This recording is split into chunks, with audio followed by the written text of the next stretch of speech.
Elden Ring is my first Souls game. To some people, that probably sounds insane. I'm 21. I should probably have played a FromSoft game by now. But I'm glad Elden Ring was my first FromSoft game. Elden Ring has this old feeling to it. Like everything that happened in the lands between is far older than anything that lives there. Especially all the scenery in the game. It's almost whimsical, the oppressive, overgrown nature of Limgrave. I love it. Everything feels like a fairy tale, but dark and twisted.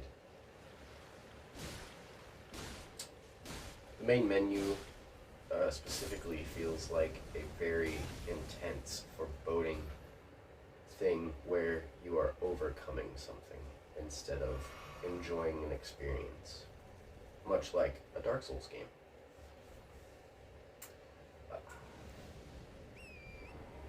It's 2023, so most AAA releases are going to look pretty stellar. You know, graphical quality is something that most companies strive for these days, but Elden Ring's art direction, I feel, is on a very different level. It's very good. Elden Ring has very good art design. The way that they built the world to feel, like I said, like a fairy tale, but darker. Something is very obviously wrong here. It's wonderful. There are lots of open plains in the game to just look at. Stormhill is probably my favorite location. Mistwood is also really good. The Erd Tree is a giant, like, focus point, so whenever you look up in the sky, you can see the leaves and the branches, and it's gorgeous.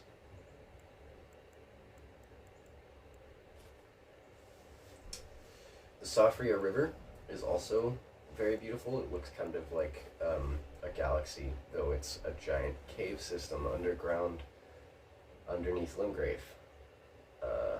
I think itself is a dungeon. Another thing I want to talk about is how Elden Ring sounds. That game's music and the team that crafted it absolutely had every idea what was going on, from the menu theme to the open world ambiance and the boss fight music. Even just fighting regular enemies still has a very solid, intense sound, like you have something to lose. Something else that I feel doesn't get mentioned is similar to Breath of the Wild. The sound of your equipment clanking and your footsteps on different types of ground really helps. It's a wonderful little touch that just adds so much immersion.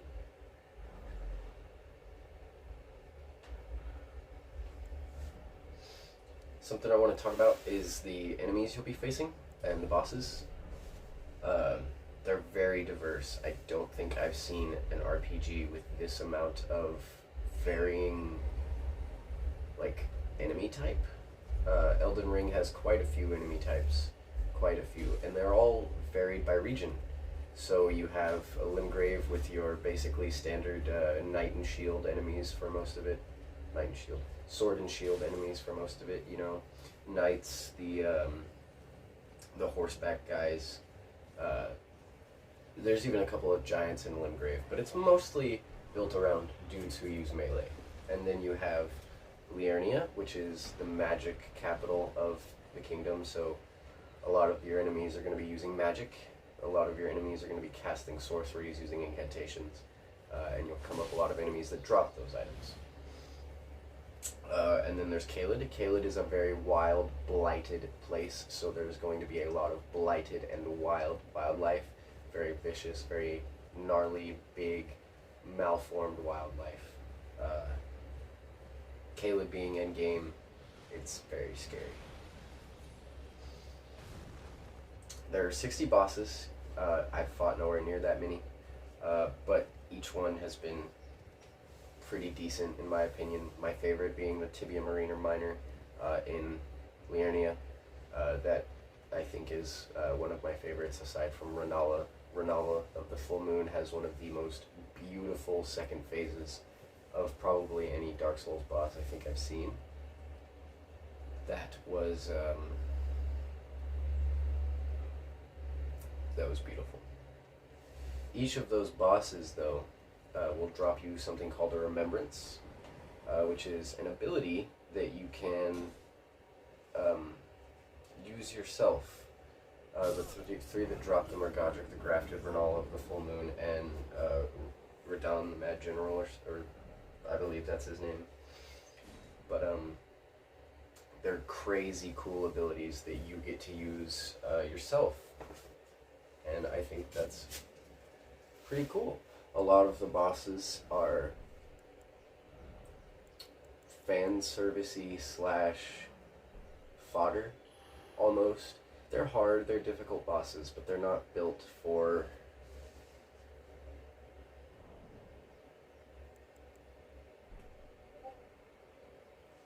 the bosses are designed to bolster your strength as opposed to beat every boss to get to the game. You only need to beat two shard bearers to access the Altus Plateau and fight Godfrey. But it's kind of like Breath of the Wild. It's strongly suggested that you fight bosses to get stronger. Anyway, to wrap up, I would like to say that I've seen a lot of people say that Elden Ring feels like the ending of Dark Souls, and I agree.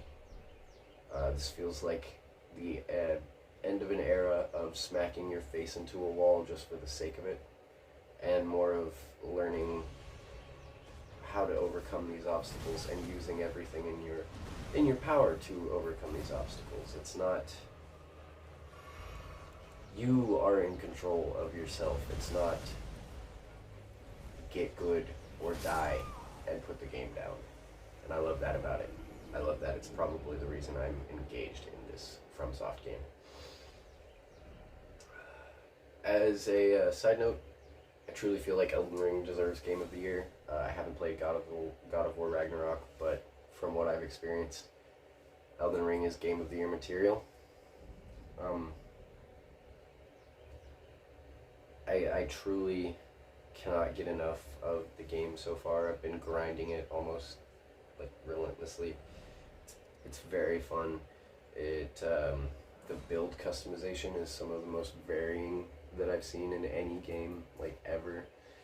It is a true RPG in my definition. You can be a knight, you can be a cleric, you can be a sorcerer, you can be a samurai who makes people bleed to death, you can be a scarlet rot wielding fat guy who rolls around with thorn armor. There are endless possibilities to Elden Ring, and I truly think other people should be able to enjoy those, and I want to share them with you. Thank you all for watching. I hope you enjoy your day and enjoy this video, and I will see you all in the next one.